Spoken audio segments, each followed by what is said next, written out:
இவர் என்ன செய்யறாருன்னா இவங்களோட கூட்டணி சேர்ந்துக்கிட்டு இதுக்கு பின்னாடி முழுக்க முழுக்க திமுக தான் இயக்குது.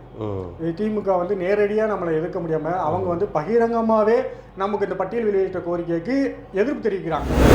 நம்ம என்ன நினைக்கிறோம், இந்த வரலாறு எந்த வரலாற்றை கொண்டு இந்த இனம் வீழ்த்தப்பட்டதோ அதே வரலாற்றை கொண்டு மீண்டும் கட்டி எழுப்பி அந்த வரலாற்று பெருமைகளை இந்த மக்களுக்கு புகுத்தி அந்த வரலாறை கொண்டே மேலே எழும்புன்னு நினைக்கிறோம்.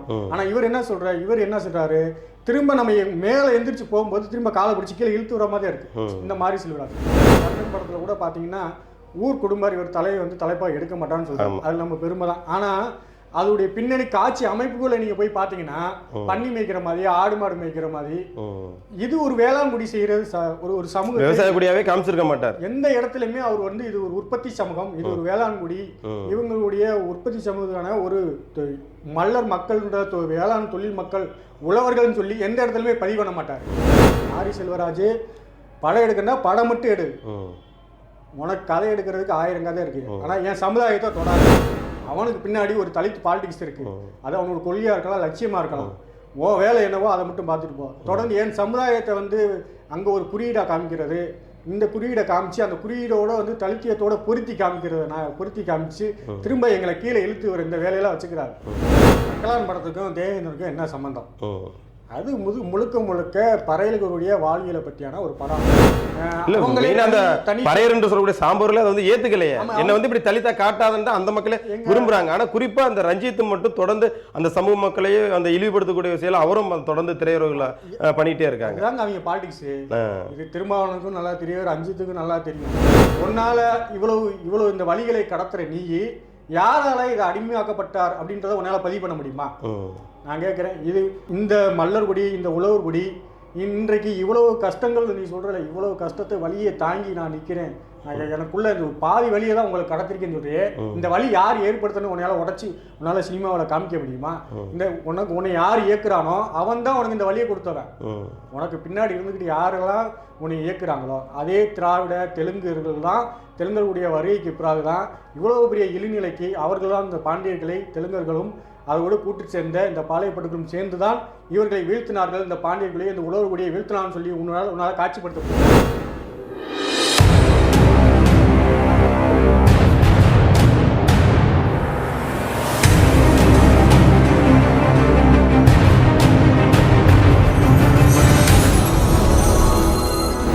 நேயர்களுக்கு வணக்கம்.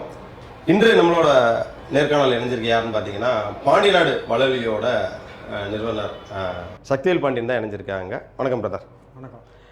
தொடர்ந்து சமூக வலைத்தளமாக இருக்கட்டும், இல்லை வந்து நம் வாட்ஸ்அப் இருக்கக்கூடிய குரூப்பெலாம் இருக்கட்டும், இந்த சினிமா துறை அப்படின்றது வந்து நம்ம இளைஞர் வந்து ரொம்ப நிறையா வந்து மூழ்கி இருக்காங்க. அதே போல் விக்ரம் படம் வந்தால் கொண்டாடுறதும், அதே போல் வந்து மாரி செல்வராஜ் படம் வந்தால் கொண்டாடுறதும் இது வந்து இயல்பாகவே இருக்குது. இப்போ ரீசெண்டாக வந்து பார்த்திங்கன்னா தொடர்ந்து இந்த தேவேந்திர குல வேளாளர் சமூகம் பட்டியல் வெளியிட்ட கோரிக்கையை நோக்கி பயணிச்சுட்டு இருக்கும்போது தேவேந்திர குல வேளாளர் சமூகத்தை மீண்டும் வந்து ஒரு தலித்திய பாதையில் கொண்டு வர விதமாக வந்து அவரோட படங்கள்லாம் இருக்குது. அதாவது வந்து பார்த்தீங்கன்னா இப்போ பரியரும் பெருமாள் வந்து பார்த்தீங்கன்னா திடீர்னு அவர் மேலே வந்து யூரின் பாஸ் பண்ணுற மாதிரியான ஒரு சீன் வைக்கிறது. அதே போல் கரண் படத்தில் வந்து இந்த சமூகத்துக்கு தொடர்பே இல்லாமல் அந்த மீனை வந்து வெட்டுற மாதிரி வைக்கிறது. இப்போ ரீசெண்டாக நான் மாரி செல்வராஜ் எடுத்த படம் கூட வந்து பார்த்திங்கன்னா இந்த ஒரு பன்றி வளர்ப்பது போன்ற ஒரு காட்சியெல்லாம் கொண்டு வராங்க. இது சமூகங்கள் மத்தியில் வந்து எப்பேற்பட்ட தாக்கத்தை வந்து ஏற்படுத்தும்? இந்த சமூகம் பட்டியல் வெளியிட்டத்தை நோக்கி பயணிக்கும் போது இது வந்து இந்த சமூகத்துக்கு பின்னடைவை ஏற்படுத்துமா இல்லை முன்னேற்றத்தை நோக்கி செல்லுமா? உங்களோட கருத்து என்ன? 100% பின்னாடி தான் இழுத்து விடுது.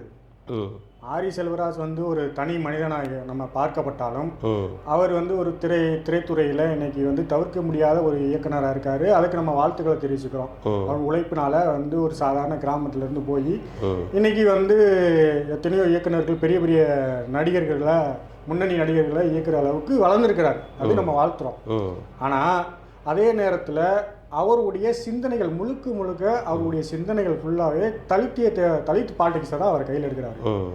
அப்போ இவர் பின்னாடி இயக்குறது யாரு அப்படின்னா திமுகவும் ரஞ்சித்தும்.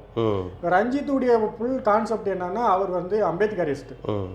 அவர் நம்ம அந்த பாலிடிக்ஸ்ல இருந்து நம்ம விலகி நிற்கிறோம். நம்ம அம்பேத்கருக்கு எதிரி கிடையாது. அம்பேத்கர் பாலிடிக்ஸை நம்ம இப்போதைக்கு தவிர்க்கிறோம். ஏன் அப்படின்னா நாம இந்த பட்டியலிருந்து வெளியே போகணும்னு நினைக்கிறோம். அப்போ நம்ம அதை தொட்டோம்னா அந்த சமூகத்துடைய அந்த பொது புத்தி பொது பார்வை எப்படி இருக்குன்னா, அம்பேத்கரை படத்தை பயன்படுத்துறவங்க, அதை தொடுறவங்க அப்படின்ற வந்து தலித்தின் ஒரு முத்திரை குத்தப்படுது. அம்பேத்கரே வந்து ஒரு நேஷனல் லீடர் தானே, நேஷனல் லீடர் தான். நம்ம அவர் அது மாற்றுக்கருத்தில் அது நமக்கு தெரியுது, மற்றவனுக்கு தெரியும். ஆனாலும் கூட இப்போ இருக்கிற இந்த காலகட்டத்தில் நம்ம வரலாற்றை கொண்டு வரலாற்றை நிறுவி வரலாற்று பூர்வமாக இந்த மக்கள் மேலிருந்து வந்துகிட்டு இருக்கோம். அப்படி வரும்போது இதை போய் தொட வேணாம். ஏன்னா அப்போ இது பட்டியலிருந்து நம்ம வெளியே இருந்து பேசினோம்னா அந்த பார்வை வேற, பட்டியலுக்குள்ள இருந்து பேசும்போது நாமளும் அதோட அந்த 3 உட்பிரிவுக்குள்ள நம்மளையும் அதை வந்து அடைக்கிறாங்க. அதனால நம்ம அதை தவிர்க்கிறோம். அந்த தலித்துன்ற வார்த்தையே கூட நம்ம வந்து அது எங்க மேல அந்த தலித் வார்த்தையை திணிக்காதீங்க அப்படின்னு சொல்லிக்கிட்டு வரோம். ஆனா இவர் என்ன செய்யறாருன்னா, இவங்களோட கூட்டணி சேர்ந்துக்கிட்டு இதுக்கு பின்னாடி முழுக்க திமுக தான் இயக்குது. திமுக வந்து நேரடியா நம்மளை எதிர்க்க முடியாம அவங்க வந்து பகிரங்கமாவே நமக்கு இந்த பட்டியல் வெளியிட்ட கோரிக்கைக்கு எதிர்ப்பு தெரிவிக்கிறாங்க.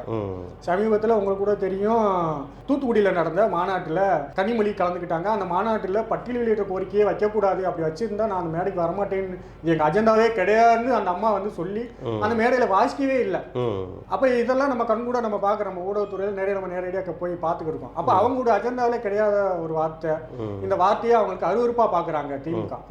அப்போ அவங்களோட கூட்டணி சேர்ந்துக்கிட்டு இவர் வந்து ரஞ்சித் வந்து முழுக்க பெரியாரிஸ்ட் அம்பேத்கரிஸ்ட் அப்படின்னு சொல்றாரு. உனக்கு முதல் படம் வாய்ப்பு கொடுத்துருந்தா கூட நீ வாய்ப்பு கொடுத்தா உனக்கு நீ வந்து திரைத்துறைக்குள்ள உனக்கு ஒரு அடையாளப்படுத்தினா நம்ம சரி ஏதோ ஒரு படம் எடுத்தாரு வந்து நம்ம ஒரு முதல் படம் சரி வந்துட்டாப்புல ஒரு திரைத்துறைக்குள்ள ஒரு என்ட்ரிக்காக நம்ம வந்துட்டோம் அப்படின்னு நம்ம சாதாரணமாக கடந்து போயிட்டோம்.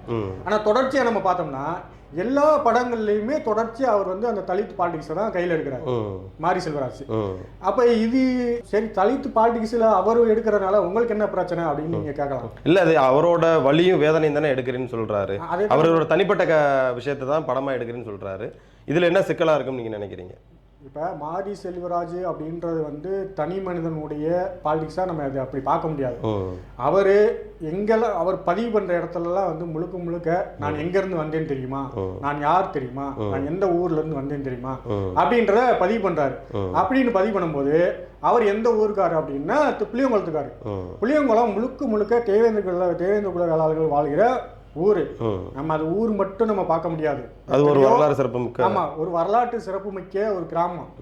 ஏன்னா இன்றைக்கு மிகப்பெரிய தொல்லியல் பெட்டகமாக பெரிய களஞ்சியமாக இருக்கக்கூடியது வந்து ஆதிச்சநல்லூர். அந்த ஆதிச்சநல்லூர் வந்து மிகப்பெரிய வரலாற்றுக்கு சொந்தமான இடம் அவர் ஊர்ல தான் இருக்கு. அப்படியாப்பட்ட கிராமத்திலிருந்து வந்திருக்காரு. அது மட்டும் இல்ல, அந்த புளியங்குளத்துக்காரங்க தான் பாண்டியராசா கோயிலுக்கு உரிமையானவர்கள். இந்த பாண்டியராசாக்களே வழங்கக்கூடியவர்கள் முழுக்க தேவேந்தர்கள். நாம முழுவதுமாக இதுவரைக்கும் ஒரு 10 எபிசோடு நம்ம பாண்டியராஜாக்களும் தேவேந்திர குலவேளாளர்கள் வழிபாடும் அப்படின்ற தலைப்புல இந்த காணொலியில தொடர்ச்சியா பதிவு பண்ணிட்டு வரோம். நம்ம என்ன நினைக்கிறோம், இந்த வரலாறு எந்த வரலாற்றை கொண்டு இந்த இனம் வீழ்த்தப்பட்டதோ அதே வரலாற்றை கொண்டு மீண்டும் கட்டி எழுப்பி அந்த வரலாற்று பெருமைகளை இந்த மக்களுக்கு புகுத்தி அந்த வரலாறை கொண்டே மேல எழும்புன்னு நினைக்கிறோம். ஆனா இவர் என்ன சொல்றாரு, திரும்ப நம்ம மேல எந்திரிச்சு போகும்போது திரும்ப காலை பிடிச்சி கீழே இழுத்து வர மாதிரி இருக்கு இந்த மாரி செல்வராஜ். அவனுடைய அந்த கிராமத்துல அந்த கிராம மக்கள் தான் பாண்டியராசா வேஷம் போட்டு ஆடுறாங்க. அந்த புளியங்குளத்துல தான் வந்து ஆதினித்த குடும்பம் வெட்டிய கிணறு அங்கதான் இருக்கு. மிக புகழ் வாய்ந்த ஒரு கிணறு இருக்கு. அது அந்த ஆதினத்த மன்னர் என்று சொல்லப்படுகிற ஆதினத்த குடும்பம் வெட்டிய கிணறு அங்கதான் இருக்கு. அதுக்குள்ள கல்வெட்டு இருக்கு, அது நல்லாவே தெரியும். அவர் எந்த இடத்துலயுமே அந்த கிணறையோ இல்ல அங்க இருக்கிற அந்த புளியங்குளத்துல இருக்கிற பாண்டியராஜா கோயில்களிலேயோ அவர் திரைப்படத்துல எங்கேயுமே காட்சிப்படுத்துறது கிடையாது. அந்த பாண்டியராஜா கோயில் எவ்வளவு உலக புகழ் பெற்றதுன்னு சொல்லி அந்த வரலாறு எல்லா வரலாறுமே அவருக்கு தெரியும். ஆனாலும் கூட இவர் வந்து அந்த ஒரு படத்துல கர்ணன் படத்துல கூட பாத்தீங்கன்னா ஊர் குடும்பம் இவர் தலையை வந்து தலைப்பா எடுக்க மாட்டான்னு சொல்றாங்க. அது நம்ம பெருமை தான். ஆனா அதோடைய பின்னணி காட்சி அமைப்புகளை நீங்க போய் பாத்தீங்கன்னா பன்னி மேய்க்கிற மாதிரி ஆடு மாடு மேய்க்கிற மாதிரி இது ஒரு வேளாண்குடி செய்யறது ஒரு சமூக விவசாயக்குடியாவே காமிச்சிருக்க மாட்டார். எந்த இடத்துலயுமே அவர் வந்து இது ஒரு உற்பத்தி சமூகம், இது ஒரு வேளாண்குடி, இவங்களுடைய உற்பத்தி சமூகத்துக்கான ஒரு மல்லர் மக்கள் வேளாண் தொழில் மக்கள் உழவர்கள் சொல்லி எந்த இடத்துலயுமே பதிவு பண்ண மாட்டார். ஒரு பன்னி கூட்டத்துக்குள்ள ஒரு சேரி மாதிரி ஒரு குடிசை மாதிரி காமிச்சு இந்த மக்களை மீண்டும் ஒடுக்கப்பட்டவர்கள் மாதிரி ரொம்ப பின்தங்கி பஞ்ச பராலேசியம் மாதிரி ரொம்ப வறுமை நிலையில இருக்கிற மாதிரி காட்டுறாரு. நாங்க என்ன சொல்றோம், அங்க பட்ட கஷ்டங்கள்லாம் மறந்து அதையெல்லாம் உடைத்தெறிந்து மீண்டும் இந்த மக்களை வரலாற்று ரீதியாக இந்த மக்களை பொருளாதார ரீதியாக கல்வி ரீதியாக இதை முன்னேற்றணும்னா இவங்களுக்கு தன் வரலாறு இன்னைக்கு நிறைய கோயில்களை இன்னைக்கு வரலாற்றை மீட்டுக்கிட்டு வரோம். நமக்கு எங்கெல்லாம் எந்தெந்த கோயிலெல்லாம் நமக்கு முதல் மரியாதை பரிவட்டங்கள் தேர் உரிமை இதெல்லாம் வந்து இழந்தோமோ அந்த வரலாற்றுகள்லாம் கல்வெட்டு செப்பேடு ஓலைச்சுவடிகள் இது மாதிரி வரலாற்று தரவுகள் அடிப்படையில் வச்சு நம்ம அதை மீட்டு உருவாக்கம் செஞ்சுட்டு வர இந்த காலகட்டத்தில் இவர் நாங்கள் இப்படி அடிமையாக இருந்தோம், நாங்கள் வஞ்சிக்கப்பட்டோம், நாங்கள் இவரால் ஏமாற்றப்பட்டோம், நாங்கள் இன்னும் வந்து இப்படிதான் இருக்கோம்னு இந்த மக்களை காட்டுறதுனால இது பார்க்குற பொது சமூகங்கள் மத்தியில் என்ன மாதிரி ஒரு தாக்கத்தை ஏற்படுத்தும், மீண்டும் அந்த ஒரு பழைய நிலைமைக்கு தான் உருவாக்கும். அப்போ இதை நாங்கள் நான் வந்து வன்மையாக கண்டிக்கிறேன். மாரி செல்வராஜ் படம் எடுக்கணும்னா படம் மட்டும் எடு, உனக்கு கதை எடுக்கிறதுக்கு 1000 கதை இருக்கு, ஆனா என் சமுதாயத்தை தொடாத. அதைத்தான் இந்த காணொலி மூலியமா மாரி செல்வராஜ் மிக கடுமையான பதிவிக்கிறேன். என் சமூகமே அதை தூக்கி கொண்டாடுது. இருந்தா கூட என் சமூக மக்களுக்கு இந்த காணொலி வாயிலாக நான் என்ன சொல்றேன்னா, மாரி செல்வராஜ் நல்லவன் கிடையாது. அவனுக்கு பின்னாடி ஒரு தலித் பாலிடிக்ஸ் இருக்கு. அது அவனோட கொள்கையா இருக்கலாம், லட்சியமா இருக்கலாம். ஓ வேலை என்னவோ அதை மட்டும் பார்த்துட்டு போ. தொடர்ந்து என் சமுதாயத்தை வந்து அங்கே ஒரு குறியீடா காமிக்கிறது, இந்த குறியீடை காமிச்சு அந்த குறியீடோட வந்து தலித்தியத்தோட பொருத்தி காமிச்சு திரும்ப எங்களை கீழே இழுத்து வர இந்த வேலையெல்லாம் வச்சுக்கிறாரு. இப்போ இந்த வாழை படத்தோட வந்து பார்த்தீங்கன்னா அந்த அம்பேத்கர் சிம்பிள் வந்து ட்ரெய்லரோட அந்த சீன் வந்து இருந்தது. அதாவது கடந்து போன வாழ்க்கையில் வந்து மீண்டும் வந்து பிற சமூகங்களுக்கு, அதாவது இப்போ இருக்கக்கூடிய இளைய தலைமுறைகளுக்கு வந்து இந்த சமூகம் முன்ன வந்து எப்படி அந்த ஒடுக்குமுறை இருந்துச்சா என்னன்றது இல்லாமல் இருக்கும். அது நினைவூட்டுவதமாகவே வந்து தொடர்ந்து இந்த சமூகத்தை பின்னோக்கி பார்வைக்கூடிய சூழல் வந்து தொடர்ந்து மாரி செல்வராஜ் வந்து திரையுறையில் வந்து காமிச்சு. ஏன்னா இன்னைக்கு வந்து அதாவது இன்னைக்கு ஒரு ஊடகமாக இருக்கட்டும், ஒரு திரையாக இருக்குது, திரையில தான் வந்து பார்த்தீங்கன்னா மக்களிடம் வந்து ஈஸியாக போய் சென்றடையக்கூடிய ஒரு சூழலாக இருக்குது. ஆனால் இதையும் வந்து தேவேந்திர வேலாசமோ இப்போ ரீசெண்டாக பாருங்கள், இந்த தங்கலான் படம் வந்தது, அதுக்கடுத்த தமிழர்களோட வாழ்வியல் சம்பந்தமான கதை அப்படிங்கிறாங்க. அதில் ஒரு சில சீனெல்லாம் பார்க்கும்போது நமக்கே கொஞ்சம் அருவருப்பாக கொச்சையாக சில பேசக்கூடிய விஷயங்கள் இருக்குது. முந்தைய காலங்களில் பேசியிருந்தாலும் இன்றைய உள்ள காலகட்டங்களுக்கு தேவையா அப்படின்ற மாதிரி இருக்குது. அந்த சீனையும் வந்து நிறைய இளைஞர்கள் வந்து தியேட்டரில் வந்து, அதுவும் குறிப்பாக தம்பி தீபக் பாண்டியன் அவர்களோட கொடியை பிடிச்சிட்டு அந்த திரையரங்கில் வந்து திருநெல்வேலி பகுதியில் வந்து இளைஞர்கள் வந்து ஆடுறாங்க. இதை நீங்கள் எப்படி பார்க்குறீங்க? இது முற்றிலுமாக தவிர்க்கப்பட வேண்டும். தங்கலான் படத்துக்கும் தேவேந்திரனுக்கும் என்ன சம்பந்தம்? அது முழுக்க பறையர்களுடைய வாழ்வியலை பற்றியான ஒரு படம். ஆனால் அவர் சொல்றாரு அப்படியெல்லாம் கிடையாதுன்றாரு. தங்கலான் பறையர்கள்னு சொல்லி ஒரு இனக்குழு இருக்கு. அவங்க தான் வந்து அதில் சுரங்கத்தில் கை தேர்ந்தவங்களா இருக்காங்க. அவங்க தனித்துவமாக இருக்காங்க. ஆனால் பின்னணியில் போய் விசாரிச்சோம்னா அப்படியெல்லாம் அவங்க அதில் ஒரு குறிப்பே வந்து நிதர்சனமான உண்மை என்ன அப்படின்னா, நாங்கள் அப்படியெல்லாம் யார்ட்டையும் அடிமையாலாம் இல்லை. சொல்லக்கூடிய சாம்பூர்ல அதை வந்து ஏத்துக்கலையே, என்ன வந்து இப்படி தலித்தா காட்டாதுன்னு அந்த மக்களே விரும்புறாங்க. ஆனா குறிப்பா அந்த ரஞ்சித் மட்டும் தொடர்ந்து அந்த சமூக மக்களையே அந்த இழிவுபடுத்தக்கூடிய விஷயம் அவரும் தொடர்ந்து திரையுறவுல பண்ணிட்டே இருக்காங்க. அவங்க பாலிடிக்ஸ் இது திருமாவளவனுக்கும் நல்லா தெரியும், ரஞ்சித்துக்கும் நல்லா தெரியும். இதே ரஞ்சித் தான் வந்து ஒரு தடவை என்ன சொன்னாரு, சோழர்கள் வந்து பறையருடைய நிலங்கள்லாம் பிடிங்கிட்டாரு, சோழர் மன்னனை வந்து தவறாச்சு வந்து கொச்சையா பேசியிருந்தார் மேடையில, பொது மேடையில. அப்ப இது ஒரு வழக்கு, நீதிமன்றத்துக்கு வழக்கு போகுது. அப்ப அந்த வழக்கு போகும்போது அவர் வந்து நீங்க எந்த அடிப்படையில சோழர்கள் வந்து பறையர்கள் நிலங்களை பிடிங்கிட்டு உங்களை அடிமைப்படுத்தினாலும் சொல்லி எப்படி கேட்கறீங்கன்னா, அவர் ஒரு புத்தகத்தை எடுத்து காமிக்கிறார் நீதிமன்றத்துல. சரி, அந்த புத்தகம் எந்த அடிப்படையில, எந்த மூலக்கூறு, எந்த மூலத்தின் அடிப்படையில் எழுதப்பட்டதுன்னு பார்த்தா அது சாட்சியை நிறுவ முடியல. அப்ப அந்த வழக்குல இருந்து பின்வாங்குறாரு. பின்வாங்கிட்டு அப்ப அவரால் நிரூபிக்க முடியல. அப்ப நிரூபிக்க முடியாம அவர் வந்து மன்னிப்பு கடிதம் எழுதி கொடுத்தவர் தான் இந்த ரஞ்சித். சும்மா எதையாவது உன்னை படிச்சுட்டு போய் என்னை வந்து அந்த மன்னர் எப்படி பண்ணிட்டாங்க, இந்த மன்னர் இப்படி பண்ணிட்டாங்க.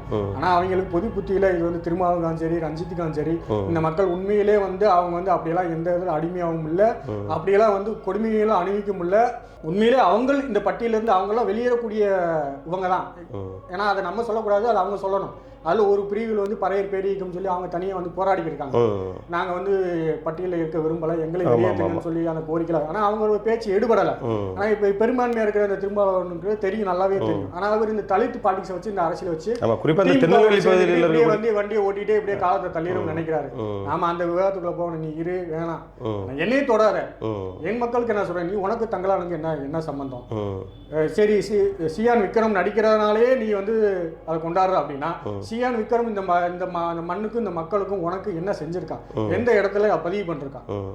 இல்லை, குறிப்பாக நம்ம நடிகர்கள் நிறையா பேர் சொல்லலாம். அதாவது இன்னைக்கு சூர்யாவாக இருக்கட்டும், அவரோட தம்பி கார்த்தியாக இருக்கட்டும், அவர் ஒரு கவுண்டர் சமூகத்தை சேர்ந்தார். ஆனால் அந்த சமூக மக்கள் வந்து தூக்கி கொண்டாடலை. அதாவது விக்ரம் பொறுத்தளவு என்னன்னா ஒரு சமூக அடையாளத்தில் நான் இருக்க விரும்பலை, நான் ஒரு நடிகனாக இருக்கணும் அப்படின்னு தான் ஆசைப்படுறாரு. ஆனால் அப்பேற்பட்ட ஒரு பொதுவாக இருக்கக்கூடிய ஆளை வந்து நம்ம இளைஞர்களே வந்து அவருக்கு சாதி முத்திரை குத்துற மாதிரி இல்லையா? அது அவங்களும் விரும்பலை. இப்போ அவங்க வந்து என்னை வந்து அப்படி சொல்லாதீங்கன்னு சொல்லி இவங்க கொண்டாடுறாங்கன்னா சொல்லாதீங்கன்னு சொல்லி கேட்கணும். நேர்காணல்லே கேட்குறாங்க. தென் மாவட்டங்களில் விக்ரம்கிட்ட ஒரு குறிப்பிட்ட சமூகம் உங்களை வந்து இந்த மாதிரி கொண்டாடுறாங்க அப்படிங்கிறோம். அதை ரசிக்கிறாரு அவர், அதை தடை பண்ணலை. அதை அவங்க வரவேற்கிறாங்க, அதை தடை பண்ணலை. நான் என்ன சொல்கிறேன், நீ தூக்கி சுமக்கிற அளவுக்கு அது என்ன செஞ்சுட்டாரு, இந்த சமூகத்துக்கு என்ன பண்ணிட்டாப்ல? உன் வரலாற்றப்படி உன்னுடைய கல்வி, வேலைவாய்ப்பு, பொருளாதாரம், இந்த சமூகத்தினுடைய வளர்ச்சியை நோக்கி பண்ண. அதை விட்டுட்டு சினிமா என்பது ஒரு பொழுதுபோக்கு தான், ஆனால் அது மிகப்பெரிய ஆயுதமாகவும் மாற்றலாம். அதே நேரத்தில் நீ அவனை கொண்டாடுற அளவுக்கு ஏதாவது செஞ்சிருந்தா பரவாயில்ல, சரி இவரை நம்ம வந்து பாராட்டலாம். ஆனால் எதுவுமே செய்யாதவனை வந்து நீ போய் கொடி, அது ஒரு சமுதாய கொடியை பிடிச்சிக்கிட்டு நீ திரையரங்குக்குள்ளே போய் நீ ஆடுறேன்டா, அப்போ உன்னுடைய மனநிலை என்னவா இருக்கு? அப்போ நீ எந்த அளவுக்கு நீ ஒரு புரிதலோட இந்த மக்கள் இருக்காங்க அப்படின்ற நமக்கு இது மிக வேதனையாக பதிவு செய்கிறோம். அதே நேரத்தில் இந்த மாரி செல்வராஜ், மீண்டும் அந்த மாரி செல்வராஜுக்கு அந்த இதுக்கே வரேன் நான். நீ எங்களுடைய சமுதாயத்தினுடைய அடையாளமாக நீ இருக்கணும்னு நினைக்கிற, இதோடைய ரெப்ரசன்டேட்டிவ் நீ வந்து பதிவு பண்ணுற. நான் இந்த கிராமத்துலேருந்து வரேன், இங்கேருந்து வர்றேன். உன்னால் இவ்வளோ இந்த வழிகளை கடத்துற நீ யாரால இதை அடிமையாக்கப்பட்டார் அப்படின்றத உன்னால் பதிவு பண்ண முடியுமா? நான் கேட்குறேன். இந்த மல்லர்குடி, இந்த உழவர்குடி இன்றைக்கு இவ்வளவு கஷ்டங்கள், நீ சொல்கிறல இவ்வளவு கஷ்டத்தை வழியை தாங்கி நான் நிற்கிறேன், எனக்குள்ள இந்த பாதி வழியை தான் உங்களுக்கு கடத்திருக்கேன்னு சொல்றியே, இந்த வழி யார் ஏற்படுத்தணும் உன்னால் உன்னால் சினிமாவில் காமிக்க முடியுமா? இந்த உன்னை யார் இயக்குறானோ அவன் தான் உனக்கு இந்த வழியை கொடுத்தவன். உனக்கு பின்னாடி இருந்துக்கிட்டு யாரெல்லாம் உன்னை இயக்குறாங்களோ அதே திராவிட தெலுங்குகள் தான், தெலுங்கர்களுடைய வருகைக்கு பிறகு தான் இவ்வளவு பெரிய இழிநிலைக்கு அவர்கள் தான் இந்த பாண்டியர்களை தெலுங்கர்களும் அதோடு கூட்டு சேர்ந்த இந்த பாளையப்பட்டுகளும் சேர்ந்து தான் இவர்களை வீழ்த்தினார்கள். இந்த பாண்டியர்களையும் இந்த உழவுக்குடியை வீழ்த்தினான்னு சொல்லி உன்னால் காட்சிப்படுத்த முடியுமா? உன்னால் அந்த உன் படத்தில் வந்து பதிவு பண்ண முடியுமா? அதை விட்டுட்டு நான் வழியை கடத்துவதன் மூலமாக இந்த மக்கள் அடுத்த நிலைக்கு உன்னால் எடுத்துகிட்டு போக முடியுமா? மீண்டும் அது கீழே ஒரு பொது சமூகம் நம்மளை இழிவு நிலையை பார்க்குற ஒரு மனநிலை தான் நீ தள்ளி விடுற. இப்போதான் வந்து என்னை நம்ம வந்து உயர்வாக பார்க்குறான். அடடா பரவாயில்ல, அந்த கோயில் அவனுக்கு உரிமை இருக்குது, இங்கே பரிவட்டம் இருக்குது, இங்கே இந்த தேர் இருக்குது, இவனுக்கு இவ்வளவு சிறப்புகளாக இருக்குன்னு சொல்லி மற்ற சமூகங்கள் பொது சமூகத்தில் வளர்ந்து வந்து நம்மளை வந்து ஒரு அங்கீகரிக்கிற நேரத்தில் நீ என்னைய போய் வந்து மிகவும் தாழ்த்தப்பட்டவனா ஒடுக்கப்பட்டவனா காமிக்கிறதுனால உனக்கு இதில் என்ன லாபம் இருக்குது? அப்போ நீ படம் எடுக்கிறா இருந்தால் படம் மட்டும் எடு, என் சமூகத்தை தொடாத. நீ உனக்கு தெரியலன்னா என் காணொலியை போய் பாரு. நீ செய்யாத வேலையை, நீ பிறந்த மண்ணுக்கு செய்யாத வேலையை நாங்கள் செய்கிறோம்.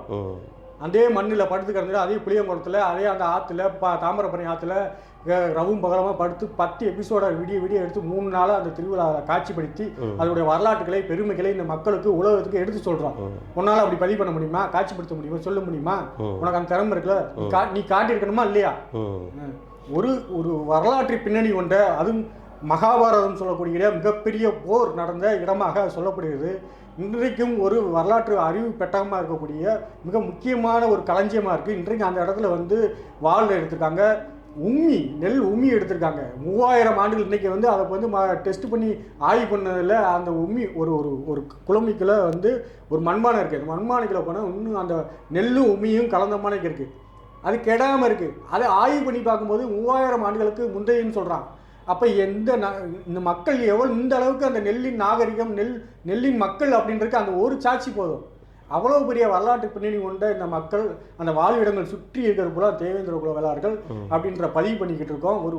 இந்த மரபுகள் தான் போர் வழி மரபுகள், போர் சமூகம், நெல்லின் மக்கள் அப்படின்னு வரலாற்றில் பதிவு பண்ணிக்கிட்டு வரோம். நீ போய் எங்களை போய்கிட்டு பன்னி கூட்டத்தை கட்டுறது, ஆட்டு கூட்டத்தை கட்டுறது, மற்ற மாடு இந்த மாதிரி வந்து ஒரு ஓலை குடிசையில் காமிச்சிக்கிட்டு இருக்கா. யாருதான் கஷ்டப்படலை?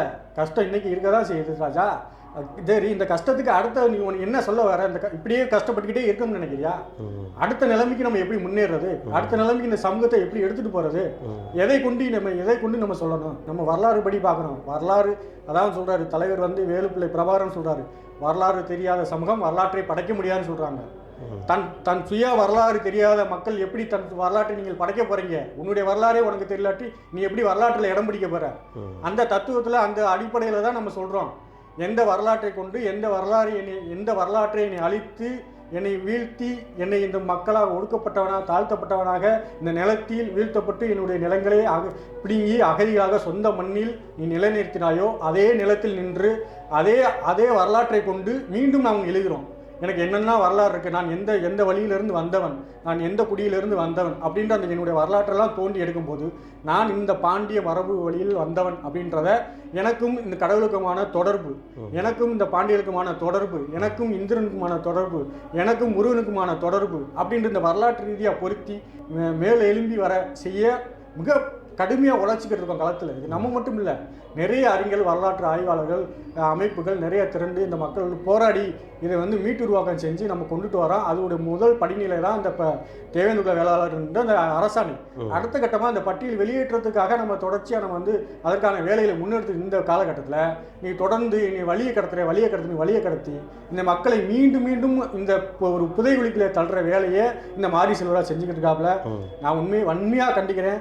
தொடர்ந்து இது மாதிரியான படங்களை தொடர்ச்சியாக நீங்கள் எடுத்துக்கிட்டே வந்தேன்னா மிகப்பெரிய சந்திப்பை ஒரு ஒரு ஒரு எச்சரிக்கையாக சொல்கிறேன். இப்போ இந்த வாழை திரைப்படத்திலோட வந்து பார்த்தீங்கன்னா பசுபதி அண்ணனோட புகைப்படத்தை வந்து காட்டுனதா வந்து சொல்லப்படுது. அது இன்னும் அது சம்மந்தமான முழுமையான அந்த காட்சிகள் வந்து படுத்தலை. ஒரு சில ஊடகங்கள் வந்து பேசிகிட்டு இருக்காங்க. அது உண்மையிலேயே அதை வைக்க வாய்ப்பு எதுவும் இருக்குமா? அண்ணன் பசுபதி பாண்டியன் அவர்களோட புகைப்படம் ஏங்க அப்படியெல்லாம் காட்டுறதுக்கெல்லாம் வாய்ப்பு இல்லைன்னு தான் நினைக்கிறேன். படம் ஒன்றும் வரல, நாளைக்கு தான் அது வெளியே வரவாதா இருக்கு, அதை பார்த்த பிறகு சொல்லணும். அதே ஊர்ல தான் மாரி செல்வராஜ், நான் சொன்னல அந்த மாரி செல்வராஜ் ஊர்ல தான் வந்து ஆதிநத்த குடும்பனுடைய கல்வெட்டு இருக்கு, அதோடைய சிலை இருக்கு, அவர் வெட்டிய கிணறு இருக்கு, அவர் கட்டிய கோயில் இருக்கு. இந்த எந்த வரலாற்றையுமே கொண்டு இல்லை.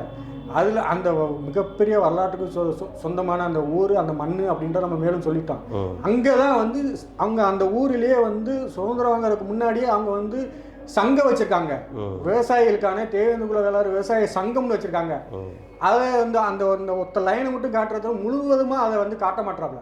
அப்போ நீ எந்த அடையாளத்தையுமே வந்து இந்த மக்களுடைய வாழ்வியலையோ இந்த பண்பாடையோ இந்த கலாச்சாரத்தையோ புகுத்தாம நீ வந்து மேலோட்டமாக அப்படியே தொட்டும் தொடாமல் போய்கிட்டு நீ போட்டு அவரை வந்து உழப்புறாப்புல போட்டு எப்படி பொது சமூகம் நம்மளை எப்படி பார்க்குது, பல்லர், பறையர், சக்கிலியர் இவங்கெல்லாம் வந்து எஸ்சி திண்டத்தவன் பார்க்குதோ, இதுதான் நம்ம தலை பாலிடிக்ஸ்ன்றோம். இந்த பாலிடிக்ஸ்ல இருந்தா நம்ம உடைக்கிறோம், அதுல இருந்து வெளியே வரோம். இவர் மேலும் மேலும் திரும்ப அந்த பாலிடிக்ஸ்லயே கொண்டு போய் உள்ள நம்மளை சிக்க வைக்கிறாப்புல. அதை தான் நம்ம வெறுக்கிறோம். இதை பார்த்துக்கிட்டு இருக்கிற நம்ம மக்களும் அவருக்கு வந்து இந்த ஆதரவு குடிக்கிறது, அவர் படத்தை தூக்கி கொண்டாடுறது, நீ கொண்டாடுறதுனாலையோ தூக்கி பிடிக்கிறதுனாலையோ இந்த சமூகத்தை எந்த மாற்றம் நிகழ்ந்துட போறக்கூடாது. உன் வரலாற்றை படி, உன் வரலாற்றை கற்றுக்கொள். அந்த வரலாற்று மூலியமாக நீ அந்த வரலாறை கொண்டு தான் நம்ம மேலே எழும்பி வர முடியுமே தவிர இது மாதிரி இந்த ஊதாரிகள் இந்த மாதிரி அவனுக்கு வந்து பின்னாடி இயக்குற அந்த திமுக இந்த மாதிரி தலித் பாலிடிக்ஸ் அஜெண்டாவை வச்சுக்கிட்டு நம்ம வந்து மேலும் சிதைக்க தான் செய்யும் தவிர நாம் இந்த வரலாற்று பூர்வமாக நம்ம வெளியில் வர்றதுக்கு வாய்ப்பே கிடையாது. அதை வந்து கண்டிக்கணும். இந்த மக்கள், இதை பார்க்குற இளைஞர்கள் இதை நம்ம வந்து ஆதரிக்கக்கூடாது. இதை மிக மிக கடுமையான எதிர்ப்பை தெரிவித்தாதான் அடுத்து எதிர்க்க மாட்டாங்க. நம்ம கூட அடுத்த மற்ற சமூகம் சங்கரங்கோவிலோட அவங்க ஒரு அந்த வாழை திரைப்படம் அந்த போஸ்ட் ஒன்று வச்சுருந்தாங்க. இப்போ ரீசெண்டாக வந்து அது கிழிக்கப்பட்டிருந்தது. அதை நீங்கள் பார்த்தீங்களா என்னன்னு தெரியல. அது முதல் முறையாக, அதாவது மாரி செல்வராஜனை எப்போவுமே பேனர் வைக்கும்போது கிழிக்கப்படலை. ஆனால் இந்த டைம் வந்து சங்கரங்கோவில்னு நினைக்கிறேன் அந்த ஃபோட்டோவோட இப்போ வாட்ஸ்அப் தளங்கள்லையும் 3 தளங்களையும் பரவச்சு அந்த போட்டோ கிழிக்கணும்ன்ற நான் கிழிக்கணும், முகத்திரையை கிழிக்கணும், உண்மையான முகத்திரையை கிழிக்கணும். ஏன் கிழிக்கணும்னா அதுக்கு தான் அந்த காரணம் சொல்கிறேன். நீ நோட்டுகளை போய் இது அம்பேத்கர் போட்டோ வச்சு திறந்த மாதிரி பள்ளிக்கூடத்து புத்தகத்தில் காமிக்கிற மாதிரி அந்த ட்ரெயிலரில் ஒரு காட்சி வருது. நான் சொல்கிறேன், அப்படி இருந்ததா இல்லை நம்ம இப்போ கேள்வி கேட்கலாம். நம்ம கிராமத்திலேயே வந்து ஏற்கனவே கிராமத்தில் வந்து அது நம்மளே அறியாமையே நம்ம புத்தியிலே ஊட்டப்பட்டிருக்கு. நம்ம தனி கிராமத்திலே வந்து நம்ம மக்களே வந்து நம்மளாம் வந்து நம்மளே நம்ப வச்சாங்க. இது முழுக்க வந்து இந்த திமுகவை தான் சாரும். இந்த திராவிட அரசியல் தான் நம்மளை என்ன சொல்லுது, உங்களை தான் கோயிலுக்குள்ள விட மாட்டான்ல, உங்களை தான் அந்த சாமி உள்ள வர வேணாம்னு சொல்லுத, நீ ஏன் அந்த சாமியை போய் கும்பிடுற, நீ ஏன் அந்த இதை போய் செய்யற அப்படின்னு சொல்லி உனக்கான தலைவன் இவன் இல்லை அப்படின்னு, இதுதான் அம்பேத்கர் தான், இவர் தான் பெரியார் தான் உங்களுக்கு தலைவர் அப்படின்னு நம்ம பொது புத்தியில் நம்ம மக்கள் மத்தியில் இதை ஊட்டி வளர்த்து நம்மளவே அதை வந்து நம்ம வாயாலேயே அதை பேச வச்சுட்டாங்க. அதை மாற்ற முடியல. ஆனால் இன்னைக்கு அந்த இதை வரலாற்று ரீதியாக நம்ம வந்து அப்படிலாம் இல்லை, அதுக்கு முன்னாடி நாங்கள் அப்படி இல்லை, இந்த இடைப்பட்ட காலத்தில் தான் இது மாறி இருக்கு. இன்றைக்கு இந்த வரலாற்று ஒரு தெளிவு வந்துருச்சு. இன்றைக்கி டிஜிட்டல் யுகத்தில் நாம் எங்கேருந்து வந்தோம், நம்ம என்ன கொடி, நம்முடைய தொழில் என்ன, நம்முடைய பண்பாடு என்ன, நம்ம கலாச்சாரம் என்ன, நம்ம எப்படியெல்லாம் வாழ்ந்தோம், எப்படியெல்லாம் இருந்தோம், எப்படி வீழ்த்தப்பட்டோம், யாரால் வீழ்த்தப்பட்டோம் அப்படின்ட்டு இந்த மக்களுக்கும் இளைஞர்களுக்கும் எடுத்து கொண்டு போய் சேர்க்குறோம். அதன் மூலியமாக உடச்சி வெளியில் வந்து நிற்கிறாங்க. மீண்டும் வந்து இதை கொண்டு போய் சேர்க்கறனால தான் அது வந்து இந்த மாதிரி மாரி செல்வராஜ் மாதிரி ஆட்கள் வந்து மீண்டும் மீண்டும் நம்மளை வந்து இதை கடத்தல் மூலியமாக இது பொது சமூகத்தில் ஒரு மிகப்பெரிய தாக்கத்தை ஏற்படுத்தும். எங்கள் மேலே நீ அனுதாபப்படுறதுக்கு நீங்கள் யார்? நான் என் மேலே நீ எதுக்கு பரிதாபப்படணும்? இன்றைக்கி வந்து எல்லா முன்னணி திரைப்பட இயக்குநர்கள் நடிகர்கள்லாம் மேடை ஏற்றி கூட்டு போய் எல்லாத்துக்கும் படத்தை போட்டு காமிச்சு பேச வைக்கிற அவன் ஐயோ இவ்வளோ வலி இருக்கா, இவ்வளோ சோகம் இருக்கா, ஏதோ தாங்கிட்டு எப்படி நிற்கிறா அப்படின்னா, இதை விட மாரி செல்வராஜை விட வழியெல்லாம் கடந்தெல்லாம் நாங்கள் நின்றுருக்கோம். இன்றைக்கி நான் உட்காந்து நீங்கள் பேசுகிறேன்னா சும்மா கிடையாது. அதை விட இதெல்லாம் நாங்கள் சொல்லிக்கிட்டு இருக்கோமா? ஒவ்வொரு தனி மனிதனும் அந்த பாதிப்புக்கு உள்ளானவன் தான். அதுக்குள்ளே இருந்து வந்தவனா அதை விட்டு வெளியே இதை வந்து நீ பேசிக்கிட்டே தொடர்ச்சியாக நீ வந்து பேசிக்கிட்டே இருக்கிறதுனால என்ன ஆகும்? இதை கடத்துறதுனால என்ன செய்ய போகிற? என்ன மாற்றம் நிகழ்ந்துடும்? சமூக பின்னடைவு தான். சமூகம் பின்னோக்கி தான் செல்லும். அப்போ இது வந்து ஆதி காலத்துலேருந்து இந்த இது நடந்ததா? இல்லை, இடைப்பட்ட காலத்தில் தான் நின்றது. அதுதான் சொல்கிறேன், உன்னுடைய கிராமத்தில் உன்னுடைய வாழ்வில் ஒரு மன்னர் இருந்திருக்கான். அவன் பலாயிரக்கணக்கான மாடுகளை வச்சு பெரிய வந்து ஆதித்த குடும்பம் ஒரு செழிப்பாக இருந்திருக்கிறான். ஒரு சோலைவனமாக அந்த இடத்த வந்து அந்த புளியங்குளம் சுற்றி வர்ற ஆதிச்சநல்லூர் பகுதியில் ஆட்சி செய்த ஒரு மிகப்பெரிய மன்னர், ஒரு பாண்டிய குடும்பத்தில் இருந்த ஒரு ஆதித்த குடும்ப மன்னர். கடவுளே இறங்கி வந்து அவன் வந்து அதோட அந்த கதையே என்ன சொல்லுது அப்படின்னா, பஞ்சபாண்டவர்கள் வந்து அங்கே வந்து அவர்கள் வந்து இந்த கிராமத்தில் வந்து மிக செழிப்பு, இந்த மாதிரி ஆதினத்த குடும்பம் இவ்வளோ செழிப்பாக இந்த இடத்துல பசுமையாக இந்த இடம் மட்டும் எப்படி இருக்குது அப்படின்னு சொல்லி கடவுளே பொறாமப்பட்டு அந்த இடத்த எனக்கு கொடுன்னு சொல்லி கேட்டதாகவும், அதை இவன் தானாக முன் வந்து தானமாக அந்த இடத்தை சரி நீங்கள் இருந்துக்க அப்படின்னு சொல்லி விட்டு கொடுத்ததாக சொல்லுது. அதோடைய கதையை அப்படி தான் சொல்லுது. அப்படி கடவுளே பொறாமப்பட்டு அவனுடைய வளங்களையும் அவனுடைய நிலங்களையும் பார்த்து பொறாமப்பட்டு அந்த இடத்த கேட்டு வாங்கினதாக சொல்லப்படுது. அப்படியாப்பட்ட இடத்துல தான் இன்றைக்கி அந்த சாமிகள் வந்து பஞ்சபாண்டவன் சொல்லி இன்றைக்கி அந்த சாமிகள்லாம் அன்றைக்கி வந்து குடியிருக்காங்க. அந்த கோயிலுடைய எங்கேயுமே சிலை இருக்காது. அந்த கோயிலில் முழுக்க பார்த்தீங்கன்னா எல்லாமே தீப வழிபாடு. இந்த தீப வழிபாடு என்பது உருவ வழிபாட்டுக்கு முந்தைய காலம். இப்போ முந்தைய காலம்ன்றது போது எல்லாரும் நம்ம வந்து ஆசீர்வாதத்துலேருந்து வந்தது தான் தமிழர்கள். இன்றைக்கி சைனவம் வைணவம் புத்த பிறக்கிறதுக்கு முன்னாடி ஆதியில் முதல் மதமாக இருக்க பொழுது உருவ வழிபாட்டில் தீப வழிபாடு. அப்படியாப்பட்ட தீப வழிபாடு இன்றைக்கும் அந்த கோயிலில் கடைபிடிச்சிட்டு வராங்க. எங்கேயுமே தீபமே கிடையாது. அந்த கோயிலுக்குன்னு சில வழிபாடுகள் இருக்குது. அந்த கோயில் அந்த சாமியை ஏற்றி குறியேற்றி ஆடுறவங்க மட்டும்தான் அதுக்குள்ளே போகணும். அந்த குறிப்பிட்ட எல்லைக்கு மேலே பெண்கள் போகக்கூடாது அப்படின்னு சில கட்டுப்பாடுகளாக இருக்குது. அப்படியே ஒரு புனிதமான ஒரு இடத்துல அந்த ஊர் மக்கள் அந்த அப்படியாப்பட்ட ஒரு வாழியேடு ஒரு பண்பாட்டுக்கு சொந்தக்காரங்களாக இருக்கிற அந்த மக்களை கொண்டு போய் எங்கள் ஊருக்காரங்க புளியங்குளத்துக்காரங்க எங்கள் ஊருக்காரங்க இப்படி இருந்தாங்க அப்படின்றனால இதன் மூலியமாக நீ என்ன சொல்ல வர? இந்த சமூகத்துக்கு என்ன சொல்ல வர? இல்லை அந்த ஊர் மக்களுக்கு நீ என்ன புகுத்த வர? இப்படியே நாங்கள் பராதரியா இப்படியே வந்து நாங்கள் ஒடுக்கப்பட்டு பிதுக்கப்பட்டு நசுக்கப்பட்டு இன்னும் என்னை பார்க்குறவங்களாம் என்னை கேவலமாக பார்க்கணும்னு நீங்கள் நினைக்கிறியா? அதுதான் உன் ஆசையா? தொடர்ந்து அந்த மாதிரியான சூழல் தான் ஏற்படுது. இனிமேலாவது மாரி செல்வராஜ் வந்து இந்த சமூக மக்களோட உணர்வை புரிஞ்சுக்கணும் நம்ம நினைக்கிறோம். கண்டிப்பாக இந்த காணொலியை பார்க்கக்கூடிய நம்ம இளைஞர்களும் நம்ம சொல்லக்கூடிய விஷயம் என்னென்னா, சினிமாவை பாருங்கள். தயவு செஞ்சு அங்கே வந்து சமூக அடையாளத்தை வந்து பயன்படுத்தாதீங்க அப்படின்றத வந்து கேட்டுக்கிறேன். ஏன்னா தொடர்ந்து மாரி செல்வராஜனோட படங்கிறது வந்து பார்த்திங்கன்னா இந்த சமூகத்தை வந்து பின்னோக்கி தான் இருக்குது. ஏன்னா பட்டியலிட்டர் நோக்கி எந்த அளவுக்கு வீரியமாக வரலாறுகள் பேசி இந்த சமூகம் வந்து ஒற்றுமைகளை போனோமோ, இன்றைக்கி இந்த திரையுலகில் வந்து இந்த சமூகத்தை பின்னோக்கி கொள்ளக்கூடிய செயல்களை வந்து, ஏன்னா திரையுலகில் ஈஸியாக சில மக்கள் படிக்காத பாமர மக்கள் கூட சில விஷயங்களை வந்து நம்ம வந்து பூத்த முடியும். அதனால் வந்து இனி வரக்கூடிய திரைக்காவியங்களாவது வந்து இந்த சமூகத்தோட பண்பாடு கலாச்சாரங்கள் சொல்லும் விதமாக அண்ணன் மாரி செல்வராஜ் எடுக்க வேணுன்றதை இந்த காணொலி வாயிலாக கேட்டுக்கிட்டு மீண்டும் இது போன்ற அடுத்த ஒரு காணொலியில் சந்திக்கிறோம். நன்றி.